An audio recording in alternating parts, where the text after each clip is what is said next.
On June 21st, 2025, at exactly 1740 Eastern Time, a 30,000-pound precision GBU-57 massive ordnance penetrator plummeted from a stealth USB to Spirit bomber at 45,000 feet, striking the Iranian Fordow nuclear facility with devastating impact. That single bomb, along with 55 more like it, fell on 3 separate Iranian nuclear sites, all within the span of 25 minutes, turning Iran's nuclear program back to ground zero. And as hard as it is to believe this moment was merely the culmination of an 18-hour-long covert operation that involved not only the precise employment of these new bunker-busting bombs at this point, the B-2 South were now alone, flying over international waters in total darkness at high altitudes with every system on board turned off, except for the ones necessary to keep them airborne. Under the cover of darkness and heavy cloud cover, a U.S. Navy Ohio-class ballistic missile submarine, likely the USS Georgia, emerged from hiding and began firing 30 Tomahawk missiles at 3 separate targets across Iran. Thankfully, everything went according to plan. As the missiles streaked across the Iranian sky, B-2 South were in the process of arming themselves for the final engagement. For that, they relied on a sizable fleet of unmanned aircraft that were orbiting near the targets, constantly sending back real-time imagery. At 1740 Eastern Time, the first GBU-57 left the B-2, beginning the countdown to impact. Within seconds, laser-guided bombs from the Super Hornets would follow, blasting the S-300 systems to smithereens. And it didn't take long for them to get to work. Operation Midnight Hammer was a resounding success. Now, I want to make something clear here, but regardless of what happens in the future, one thing is certain: the United States has the capability to conduct this type of operation. And that should send a message to not only Iran, but to any other country that may be considering developing nuclear weapons. The United States will not allow any country to develop nuclear weapons unless it wants to. While this operation is purely fictional, the possibility of such an operation being conducted by the U.S. military is very real. In fact, the U.S. has already conducted similar operations in Afghanistan and Libya. And while it's unlikely that Iran would be able to defend itself against a large-scale attack by the U.S. military, it's certainly possible that they could cause significant damage.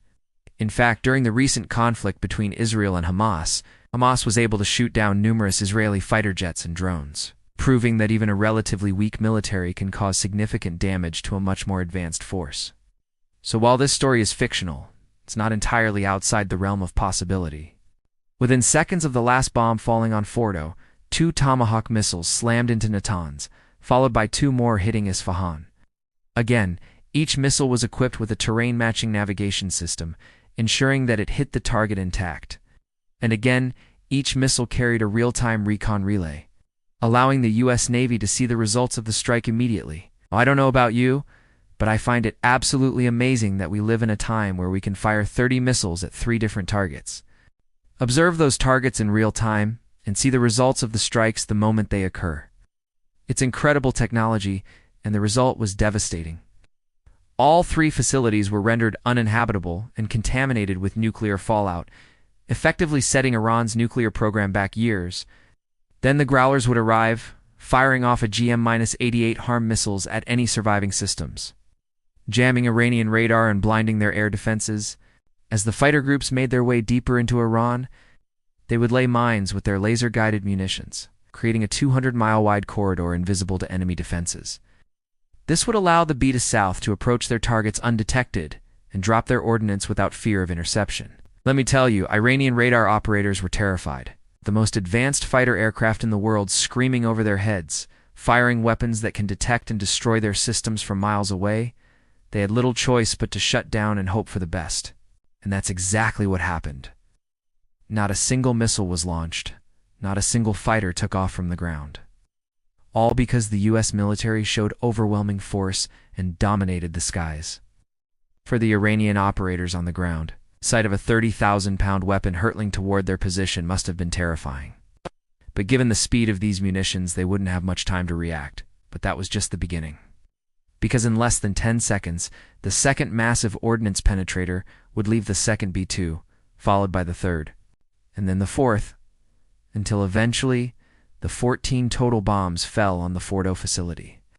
Over the course of the next few hours, the bombers would split into 3 groups of 2, each tasked with destroying one of the 3 nuclear sites.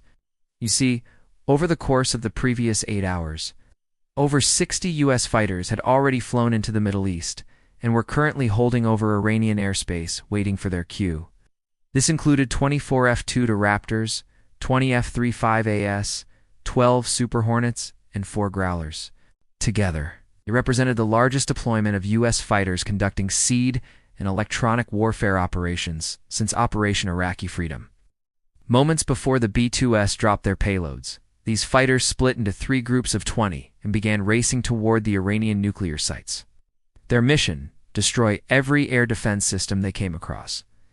At their command, the B-2 South would deploy their rotary launchers one by one, releasing a massive 30,000-pound GBU-57 massive ordnance penetrator from each.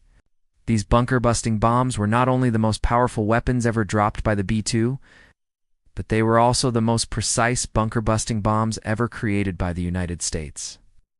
When released, they would literally tunnel through 200 feet of granite and concrete, before detonating deep beneath the ground with pinpoint accuracy, leaving nothing behind but radioactive dust. These missiles were no ordinary weapons. Each one was equipped with a terrain-matching navigation system, capable of matching its target's elevation contour at high speeds, ensuring that it would reach the intended target intact. But that was just the beginning. Each missile also carried a real-time recon relay, which allowed it to send back updated targeting information and images of the target area moments before impact. And with 30 missiles flying toward 3 separate locations, this meant that 30 recon relays were transmitting data, giving the U.S. Navy a bird's-eye view of the targets throughout the entire attack. All of this was done in order to prevent detection, especially by Russian satellites. At some point during this flight, however, a mid-air refueling operation was conducted with a pair of KC-135 Stratotankers. But things didn't go according to plan, despite executing multiple successful refueling operations. The KC-135s had difficulty keeping up with the B-2s due to the turbulence they experienced at high altitude. The problem was so severe, in fact, that the tanker crews had to slow down and drop down 3,000 feet in order to get close enough to the bombers to pass off fuel. Even then, Stratotankers could only refuel to B-2 South at a time, and had to perform for refueling operations per plane in order to fully top off the strike packages. Still, all 7 bombers made it over the Middle East, arriving undetected above Iran by early afternoon. But also the simultaneous launch of over 120 Tomahawk missiles, a large-scale electronic warfare, campaign aerial deception, and the largest deployment of American fighters since the invasion of Iraq. It was the message that the entire world needed to hear, and particularly Moscow and Beijing, who both need to know that despite whatever they may think, the sky is still America's domain. It all began 18 hours earlier on the morning of June 21st, when 7 Raider Invisible B-2 Spirit bombers, each worth $2.1 billion tax-free, departed their home at Whiteman Air Force Base in Missouri.